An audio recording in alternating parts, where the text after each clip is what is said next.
You've got to really think about the depth and breadth of the contracting landscape. I always go to my favorite quote, which came from the Nobel Prize Award Committee back in 2016. And the quote was, "Modern economies are held together by innumerable contracts." On this episode of Executive Edge, Simon is joined by Sally Geyer, CEO of World Commerce and Contracting. The purpose of a contract is that by entering into this agreement with another party, we are going to more successfully achieve the outcomes we want to achieve. But that mindset is sadly so lost. Sally explores the evolving world of commercial and contract management, the role of technology and AI on legal and commercial roles, and the need to reimagine contracts as collaborative, living documents. The other reason I think technology has not been altogether successful in this environment is because people have not understood what contracting really is. Hello, everyone. Welcome to another episode of Executive Edge. Excited to have with me today Sally Geyer. Hey, Sally. Thanks for coming on. Simon, it's lovely to be with you. Thanks for having me. Okay, we always kick off, as people know, with a quick introduction of who is Sally. So I'll do that first and then we'll jump right in. Sally's the CEO of World Commerce and Contracting, or World CC for short. It's a global community dedicated to commercial and contract management excellence.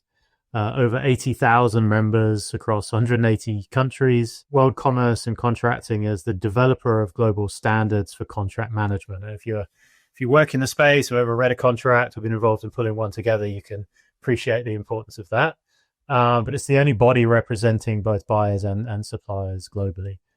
Sally also serves as the president and CEO of the World Commerce and Contracting Foundation. She's the chair of the board of Open Contracting Partnership, and also a professor in practice at Durham University Business School in the UK. So welcome, Sally. Thank you for coming on. I'm looking forward to this chat, so appreciate it. Yeah, likewise. Thank you, Simon. So I always like to start with where did it all start? I'm a huge contract nerd.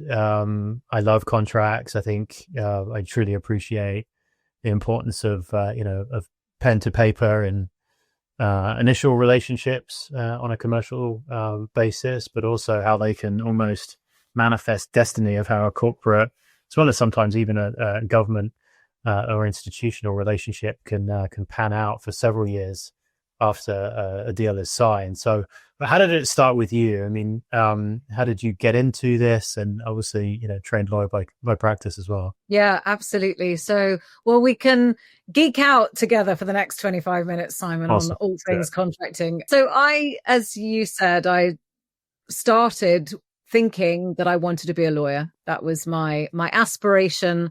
I went to law school. I studied law at university, went to law school. And I don't know, over a period of time whilst I was at law school, I fell out of love with what I was doing. And it was a massive disappointment to me because this was all I'd ever wanted to do since I was a little girl. So suddenly I was rudderless, if you like. I finished law school and didn't know what I was going to do with my life at all. And so, as you do when you're in your early 20s, I went to look at various sort of recruitment agencies to see what roles might be out there for me. And I ended up joining a telecoms company, and I worked as the executive assistant for the VP, the vice president of commercial operations. I had no idea what that meant or what I was going to be doing, but it was a job and I was excited. So, and it was central London and it was going to be fun. And little did I know, but that was the beginning of my career pathway, really. Part of the commercial operations function, amongst many other things, including pricing, was contract management. And actually, when I was at university, one of the modules that I did really enjoy was contract law. Don't know why. And actually, when I talk about how we teach in law schools and we teach contracting today, it's messed up. It's wrong. We don't do it well at all. However, I did particularly enjoy that module. And so I, as so many of us do in this world, I fell into working in leading a commercial and contract management team, I've found, which was lovely, I sort of fell back in love. I found what I really loved to do again. So negotiating contracts. I was on the sales side, typically a pre-award focus, but I just loved what I did. And that started my passion for all things contracting. Yeah, that's great. And the world commerce and contracting, were you familiar? Was it around when you when you were kind of working or operating more on the corporate side, or? Absolutely. And that was a really lovely thing, actually. So I was a member, of course, we were previously known as IACCM, the International Association of Commercial and Contract Management. So I was a member of IACCM whilst I was working in a number of big corporates over my early career. When I then left big corporate world, I set up my own consultancy and I ran that for about 7 or 8 years. Mm-hmm. And during that time, actually, my membership of IACCM was really important to me because I had a team of, I think probably at the most of sort of 5 or 6 people working with me at one time. But, I was very often sort of working on my own.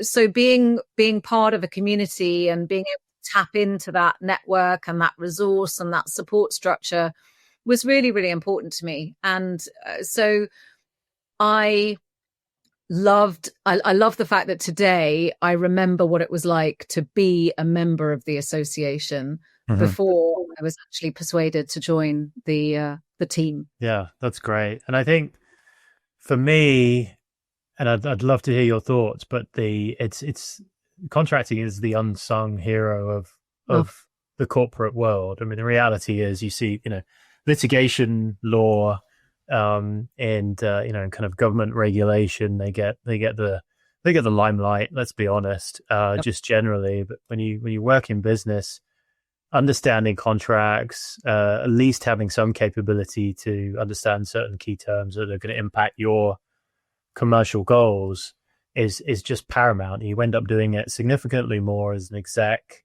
than I think you previously anticipated, right? Well into your career. Even at board level position, you're reviewing contracts of your board seat, right? You're giving perspective on transactions and potentially reviewing draft contracts for deal making, whether sales or you're on the buyer side. So I just I think it's a great space to understand and appreciate, and it's so vast as well. I think that's the piece that I didn't really appreciate before. Well, that's the thing, isn't it? You've got to really think about the depth and breadth of the contracting landscape. I always go to my favorite quote, which came from the Nobel Prize Award Committee back in 2016, when they awarded 2 wonderful professors, Oliver Hart and Bent Holmstrom, with the Nobel Prize for Economic Science. And the quote inside the press release around the announcement of that Nobel Prize was, "Modern economies are held together by innumerable contracts." I have that quote etched in my brain. I never forget it. And I love it because it is so true, so powerful. Previously we talked about contracts being the lifeblood of business, which they are. And I still use that, but modern economies held together by innumerable contracts. That really sets the stage for how important contracts are. And then it takes me back, though, Simon, to my grudge and my bugbear, if you like, with education nowadays. Because yes, if I go back to my contract law module at university all those years ago, we were taught about failure. Your contract law module was all about case law. It was all about things that had gone horribly wrong, and you had to learn about what went wrong. So you come out, and I've heard people frequently say, law schools today, where no matter where you are in the world, they turn out litigators, which is not what you want when you're looking at trying to set up successful trading relationships. We've got the wrong mindset. If we've got a litigious mindset, we're anticipating everything going wrong. And our research at World CC continues to inform us that we negotiate for the divorce, not for the marriage. We worry about everything that's going to go wrong, and it's almost a self-fulfilling prophecy. So my big passion project and the advocacy of World CC is that we have to think differently about contracts. We have to think about these as, I talk about them as operational guides, but we have to think about contracting as a means to achieving the desired outcome. We don't enter into contracts to go to court. That's not the purpose of a contract. The purpose of a contract is that by entering into this agreement with another party, we are going to more successfully achieve the outcomes we want to achieve. But that mindset is sadly so lost on so many.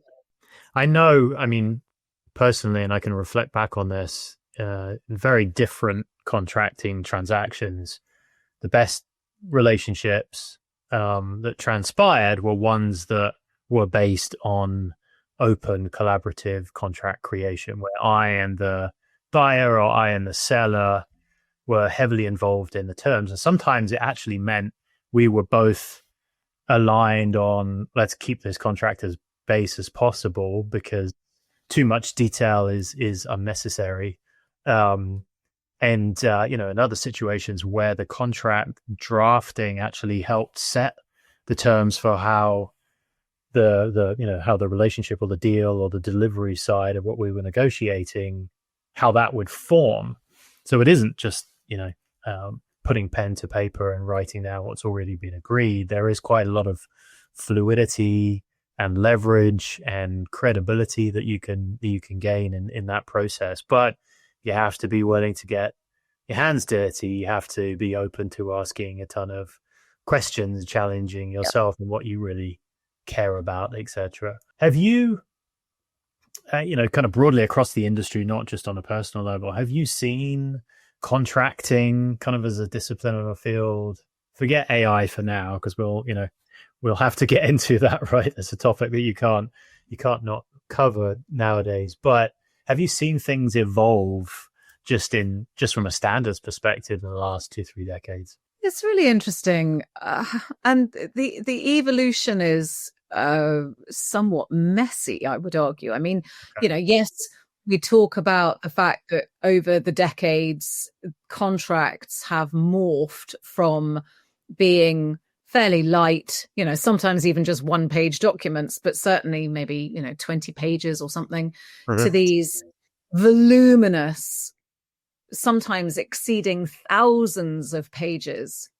So we have turned contracting into this artisanal activity, and it has become, it's really interesting actually, Simon, because our data has shown just very recently that about 20 years ago or so, the predominant reporting line for contracting professionals was into finance.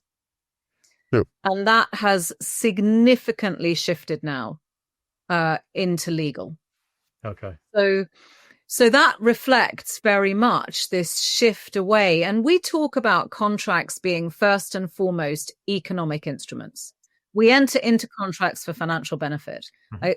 I challenge anybody listening to this podcast not, to find a contract that you couldn't pin to an ultimate financial benefit.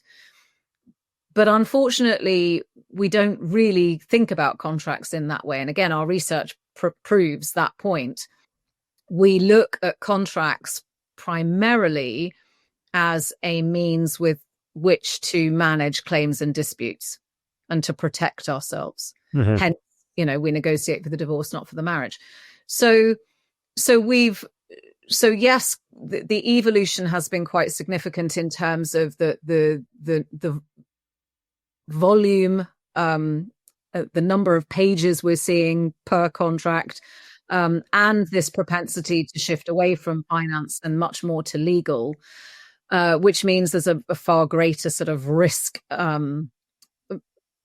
sense to our approach to contracting. Equally, I think one would argue that there is a level of sophistication and a greater understanding about things like the discipline of contract management now. And as we have shifted over the decades from a world that was predominantly dominated by the sale of and purchase of goods, we're now into a world that's much, much more dominated by services.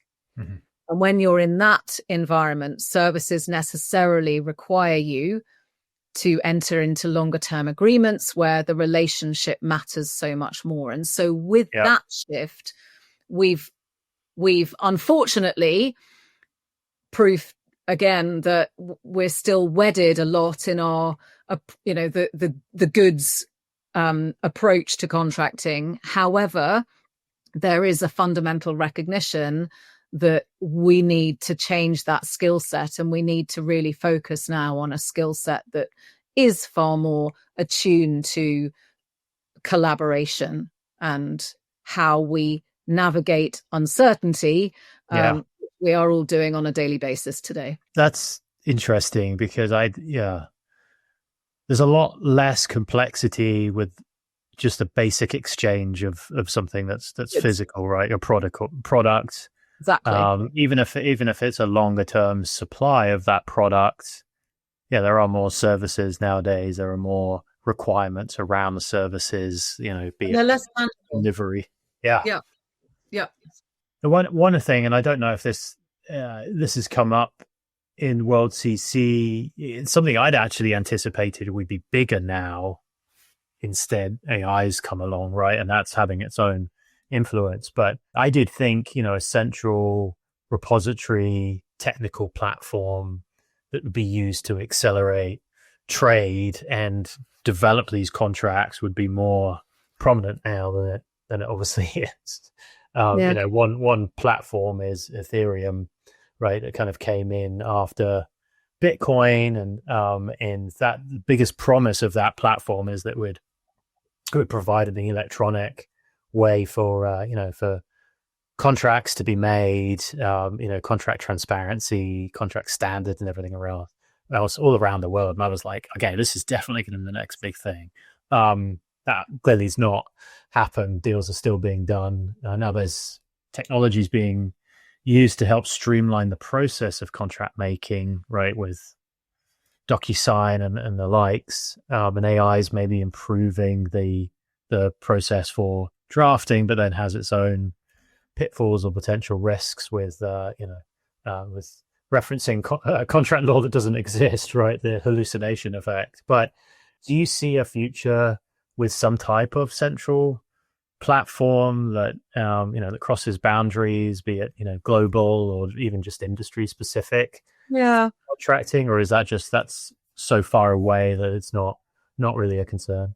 I don't know. It's interesting, isn't it? God forbid I should be quoted as predicting the future, but I like you had greater aspirations for essentially blockchain technology in this environment.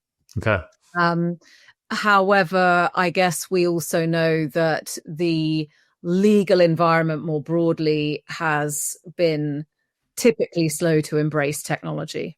Many lawyers didn't even want to embrace email. They have now, but it's it's a different environment, and I wonder whether that's partly driven the sort of slow uptake. I also think, and mistakenly, I believe, and I'm no blockchain nerd. I'm not, I'm certainly not an expert, but there was a sense that that technology couldn't support in complex environments. But I disagree with that premise. I think that any complex environment can be broken down into a series of much more simplistic transactions that can be managed in that blockchain type environment. So perhaps there's a bit of a misunderstanding. And then you're right. And I wonder whether the other thing is that artificial intelligence burst onto our scenes, really.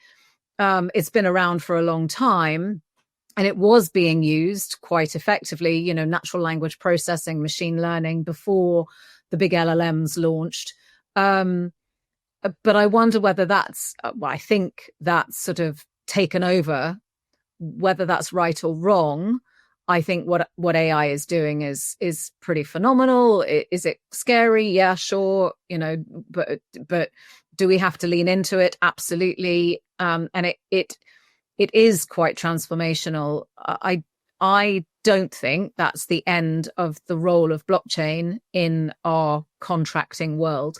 And there are plenty of really phenomenal case studies where blockchain has been pretty transformational itself in supporting, particularly through long supply chains, for example.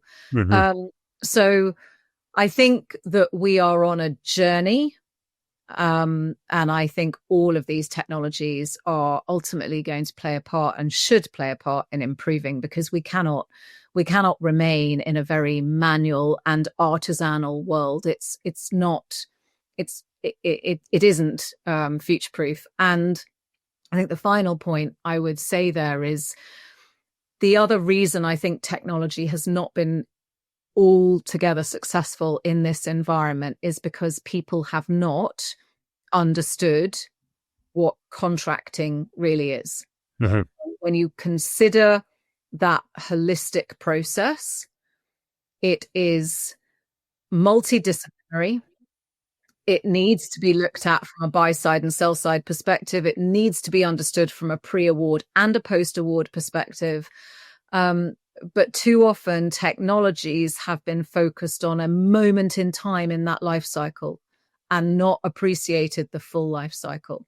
And that has been a massive challenge, and one of a number of reasons why I think technology has often failed and certainly not been as successful as people would have hoped. Yeah. So are there technology firms right now that are trying to partner with World CC to kind of leverage the reputation and the community to build tools of the future to help? Well, we're massive advocates of technology. We are, and we partner with a lot of the contract lifecycle management firms, the likes of Agiloft and Certis and Syrian, and there are many of them, and that's just a handful. DocuSign is another one, as you have already mentioned. So many of those organizations do work closely with World CC. We embrace them, and we remain totally agnostic when it comes to which technology is the best or the right one, because it really depends on every organization's needs and requirements.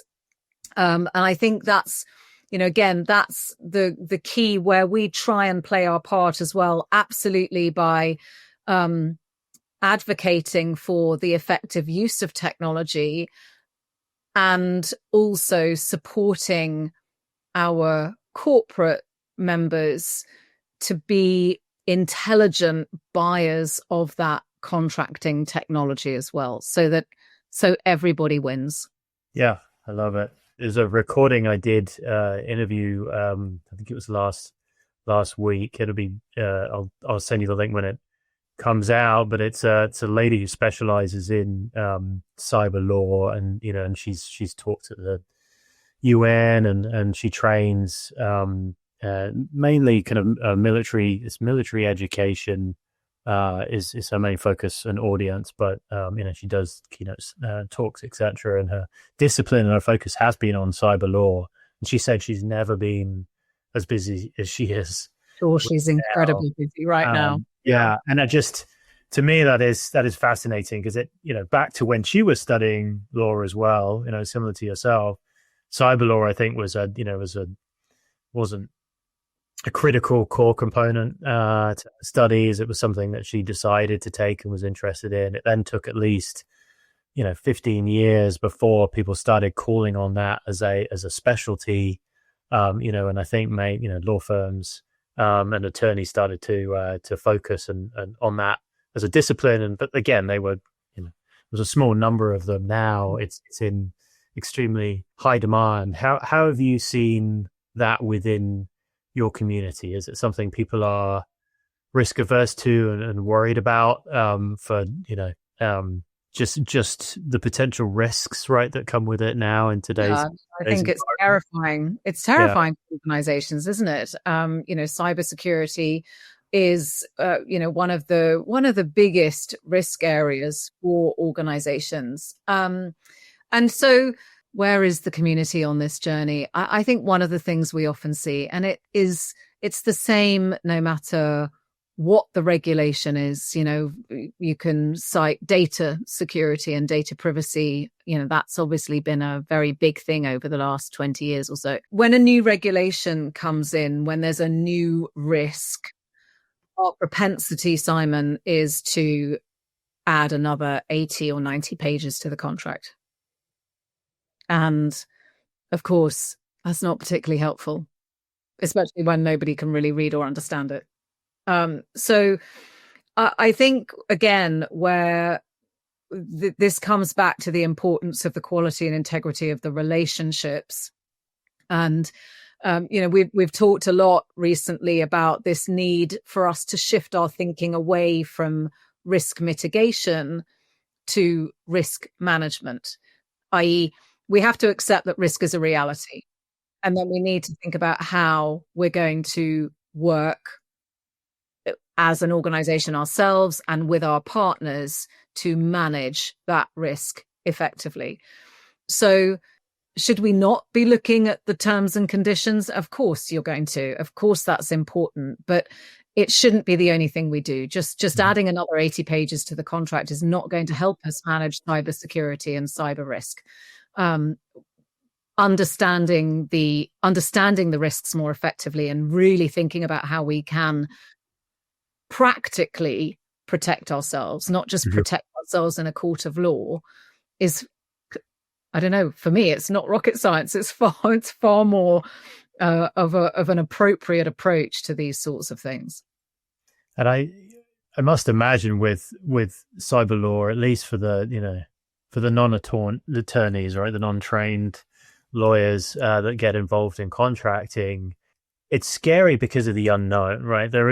You can't go into your, general counsel's office and see a massive bookcase section on cyber case law because it doesn't exist, right? Like there are principles that are now being added that are challenging that economic concept of what contracting is that weren't around previously, and new case scenarios that are appearing almost on a weekly basis. One fascinating, with OpenAI's new release of they have an app they released last week called Sora, right, where you can take your picture of your face and you say, I think, 3 numbers. It records you saying 3 numbers, and from that it can then create a fake video of you saying anything based on movements from the mouth. It's fun, it's engaging, you can do it with your friends, but it's terrifying. Yeah, it's terrifying because now you've given them the right to use your face in any particular situation. Very similar to challenges of the internet. Like, do I put pictures? I mean, Facebook first came out, everyone had pictures on there. No one really thought about the fact that you could ask them to delete it, but they still kept copies, and which was in the T's and C's, just no one ever read it. It was fine. Yeah. But put that in a corporate setting. Should we be using AI, right, to accelerate processes and operations? What are the implications of that? What information should we be sharing? Should we not? Should we build our own LLMs versus be using, ones that are out in the marketplace? And, the demos that are being offered are just, amazing number. So yeah, it's scary for a non-lawyer, a non-attorney, but must be a new challenge as well for the community of how to kind of respond to the unknowns. Yeah, absolutely. And I think what I would, it is scary, and we do need to approach with, I guess, an air of caution. I don't know whether I really mean that, but AI is here, whether we like it or not. Whether you're an optimist or a pessimist, it's frankly rather irrelevant, Mm-hmm. it's here. It's impacting the way we live, it's impacting the way we work, and it's not going anywhere. It will continue to do so. And we would be failing ourselves if we didn't then take that personal responsibility for educating ourselves on how to use it effectively. I think you touched on the point of hallucination, and I often I cite this that terrible case where a lawyer, and I think there was one in the US and one in the UK, and I'm sure there've been others around the world as well, who believed what ChatGPT set out to them, and used it without any check and balance, and it had hallucinated, and it had made up case law, and these individuals got into a lot of trouble, and rightly so, because that wasn't intelligent use of the technology. So they were culpable in that context. And I remember being somewhat incredulous when those stories first came out, and there was a lot of talk about, oh, this terrible technology, isn't it awful because it hallucinates so much? No, it's a new technology. These are terrible people for not using it appropriately. Yeah. And so it for me, it just simply reinforces the need for us to equip, educate. We have to, we are learning on a daily basis. This technology is changing so rapidly in front of our very eyes. And there is nothing that we can do except to say, I need to educate myself. Educate. And I'd say, and let me know your thoughts on this. Even for people that aren't involved in contracting, I'd want to know as an exec, especially in a COO role or CEO role, or even CFO for certain large transactions, if my internal corporate legal team or potentially my external law firm did use any of these tools, right? And how are they deploying these tools? Because there is a risk there. I think, you need to be open to the fact, to your point, that that this isn't going away, and there are going to be challenges along the way of how these tools work, and people that try to cheat the system, right, use them to write things that save them time that ultimately then nip them in the butt later on down the line. But executives do need to get ahead, have cyber law policies on how this technology should be used. Some in certain industries, I would assume, in certain businesses, maybe even restrict the use of these. Absolutely. Absolutely. Yeah. I do hear and don't disagree with a bit of a pushback on, you said that, should we know now? I think organizations, again, absolutely need to take personal responsibility for how AI is being used and educate people. And, that's their responsibility. Should we, do we owe it to partners, partner organizations, suppliers, customers, to tell them if we're using AI in putting together a proposal, for example? Or, no, I don't see why we should. And the argument around that is, do you ask anybody if they've used Excel? Well, no, of course you don't. Yeah, of course. Yeah. You wouldn't expect somebody to be sitting there with a big pad of paper and a pen and writing down and doing mathematical calculations by hand. You'd expect them to be using a tool that's available to them now to do that in a fraction of the time. Excel, through human error, can make mistakes. We know that. I'm sure all of us have experienced that in the past. Does that mean we shouldn't use it? No, it means that we need to be an intelligent user of it.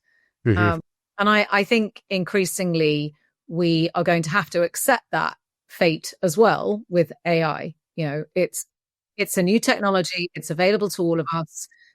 It can be used for tremendous good.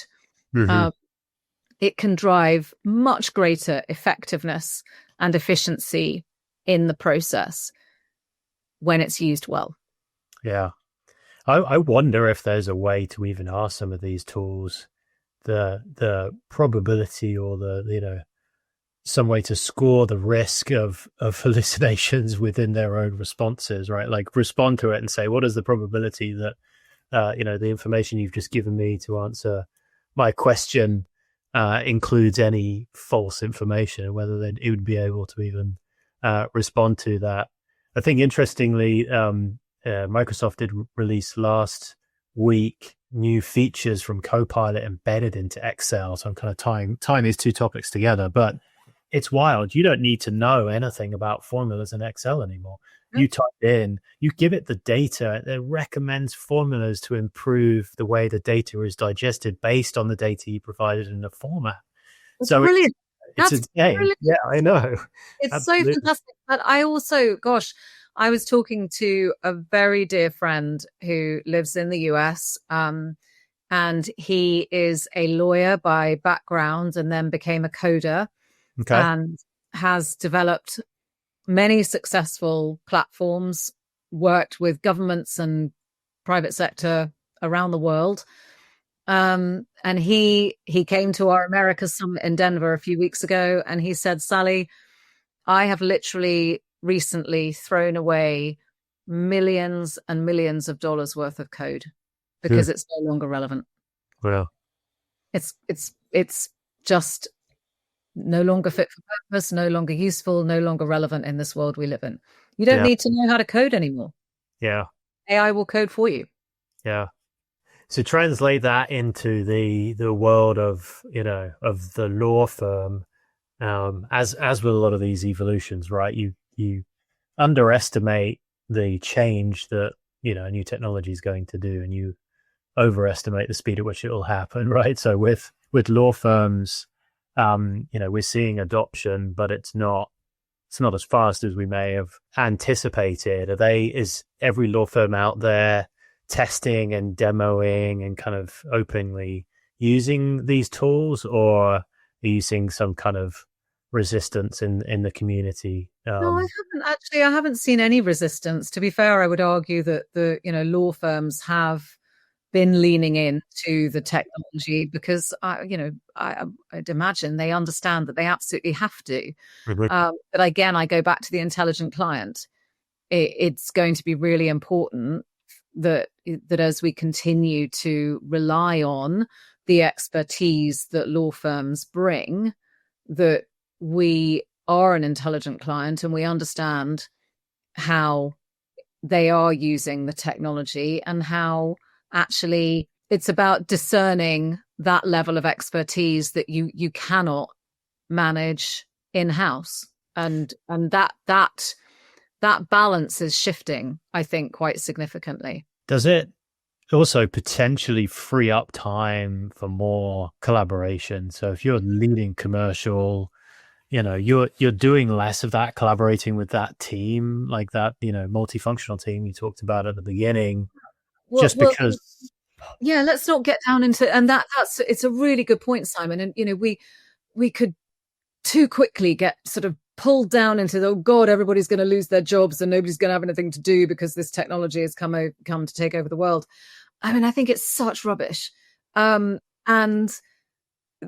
when you think about contracting and how manual, labor intensive, ineffective it has been over so many years, finally we have an opportunity to make it work, to make it deliver the business intelligence that we need to deliver for our organizations. And so, yes, as contracting professionals, wherever you're operating, whether you're in procurement or law or commercial, contract management, whatever it might be, you have the ability now to step away from the operational overload that everybody has been complaining about for so long, and the low complexity work that people have been sort of sucked into doing. And suddenly we can use this technology to manage a lot of that low complexity transactional activity, a lot of that manual repetitive work, so that we can turn our skills to the things that haven't been done effectively before. When you think about contracting, it's this potential hive of business intelligence for our organizations. But nobody's touched that because contracts have been stuck in drawers. Maybe they're on a digital repository somewhere, but nobody's doing any analysis. We know that organizations have contract related data sitting on 24 different systems, and those systems don't talk to each other. So this potential hive of business intelligence is untapped. Now, the sensible ones amongst us will say, there's an opportunity here for me to step in and to start uncovering this business intelligence and becoming a very valuable human resource working effectively with technology to make my organization better.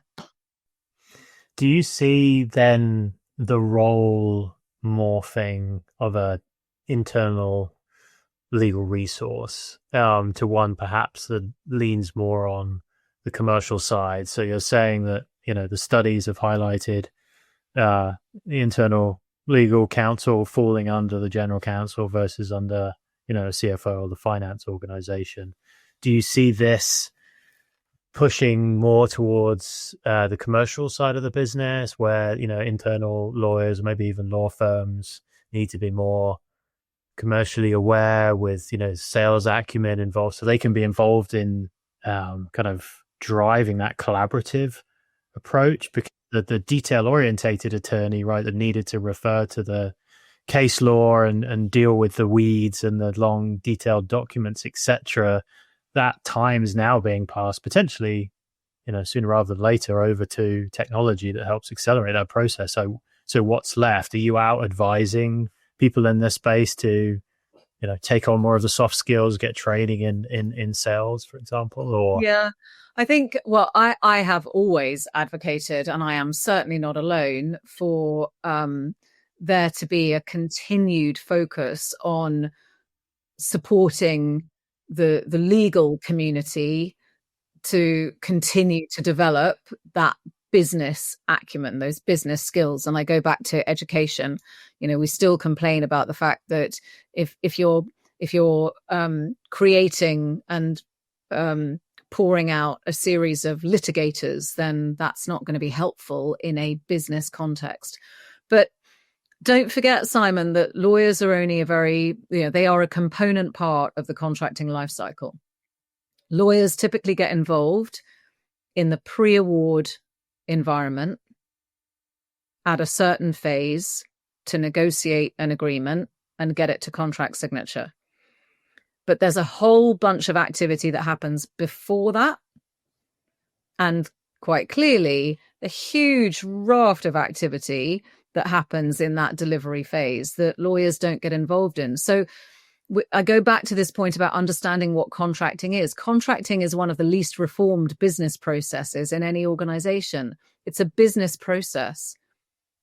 And it touches multiple disciplines within the organization.